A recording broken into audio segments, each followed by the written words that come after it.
I'm Ishan Rajasurya. I'm the regional manager at the Ethical Tea Partnership, and I oversee all the programs done in Sri Lanka by ETP. At the moment, three main issues face the tea industry. One being a complete ban on agrochemical imports into the country, which is probably going to have an impact on the quantity of tea produced in Sri Lanka in the medium to longer term basis. The second is that the cost of inputs, being mainly labor, has also been challenged with issues on availability and people not seeing this tea industry as a viable source of employment. And lastly, and quite importantly, climate change is putting a lot of pressure in terms of sustainability of certain volume of tea, quality of tea, and also on livelihoods of the smaller farmer.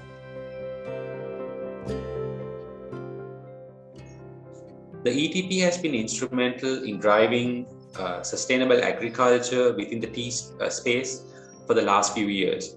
This was done largely with the partnership of Rainforest Alliance, and we're happy to say that although we are not in certification any longer, we've been able to make a transformation in the tea industry along with Rainforest Alliance. The next is that more recently we were initiating a program called the Women of Tea program, which aims to empower people on the tea estates to have a much more nutritious meal and adopt a culture which will help them and help their families be more productive in the longer term. I would also like to speak about the third project, quite importantly about driving a carbon neutral tea strategy for the Sri Lankan tea industry itself in totality.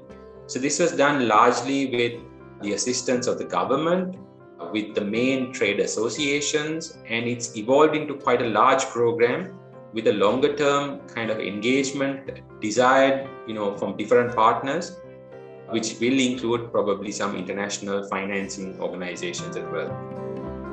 The fourth project that I'd like to mention as a key achievement is that we've worked quite closely with the farmer organizations, the smallholders, in developing a working farmer business school in some piloted regions where we are helping farmers be more climate resilient, more productive, and protect their livelihoods in a much more sustainable manner.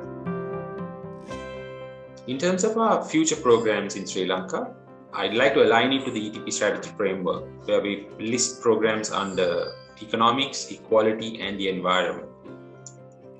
On equality, we're in the process of creating some steering committees which are multi-stakeholder driven under gender, youth, and also under nutrition.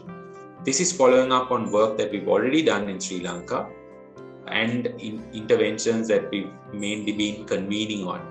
So for example, on the youth steering committee, what we'd like to do is to look at the opportunity of creating equal employment for people from the estates, from other sectors to join the tea industry and progress in it in a very dignified manner. The third is on the environment. This will build on the work we have done on the energy and the carbon neutrality aspects. And we have crafted a roadmap, a 10-year roadmap in how climate smart or carbon neutral tea manufacture can happen in Sri Lanka, and with special focus on developing a sustainable fuel wood policy and a supply chain for this, so that the tea industry becomes much more stronger, cost efficient, and also much more responsible in the way they make their product.